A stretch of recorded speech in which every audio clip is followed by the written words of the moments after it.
المعاصي وقل الخير فالناس على خطر.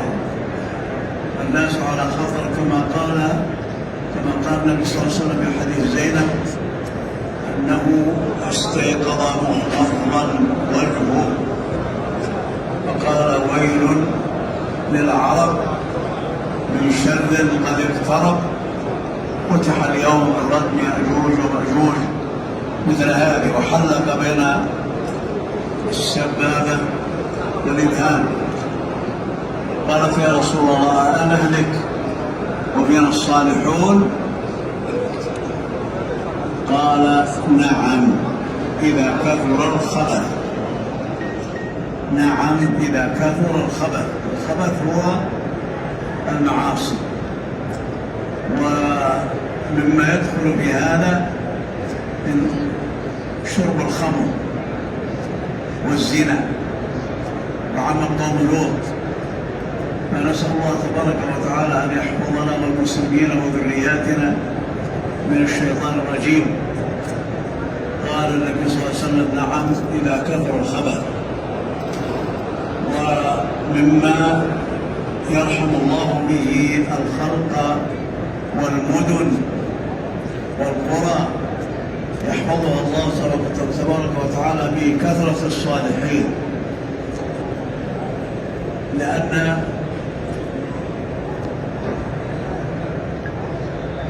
قصة قوم لوط لما نزلوا لتدمير قرى قوم لوط ومحوها من الوجود مروا على أبينا إبراهيم عليه الصلاة والسلام، وكان إبراهيم رحيما كما قال عز وجل إن إبراهيم لأواه حليم، فهو فيه رحمة ورقة.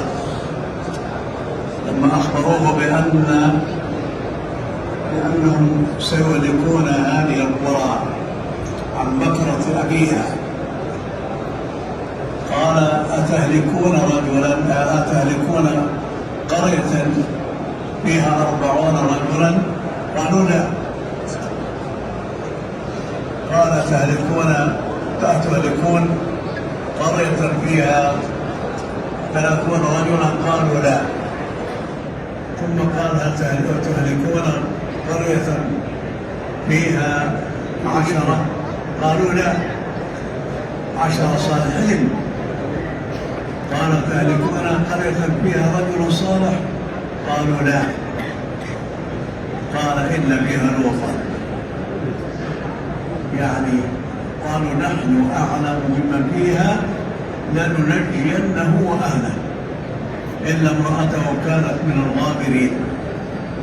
يعني انظر، يعني يجادلهم. فلما ذهب عن إبراهيم الروح يجادلنا في قوم لوط. وقالت له الملائكة يا إبراهيم أعرض عن هذا إنه قد جاء أمر ربك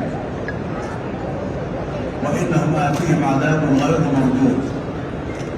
والشاهد من هذا أن كثرة الصالحين في قرية وفي مدينة يدفع الله تبارك وتعالى بهم البلاء، كما بقصة مجادلة إبراهيم عليه الصلاة والسلام لجبريل وميكائيل وإسرافيل، لأن هؤلاء الثلاثة أشرف وأفضل الملائكة أمروا أن يدمروا قرية قوم لوط.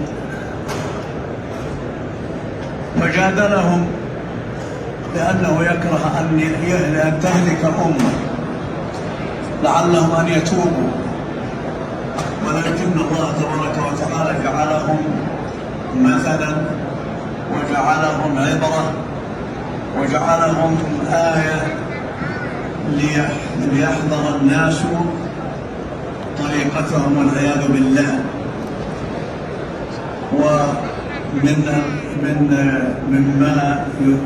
ومما يوجب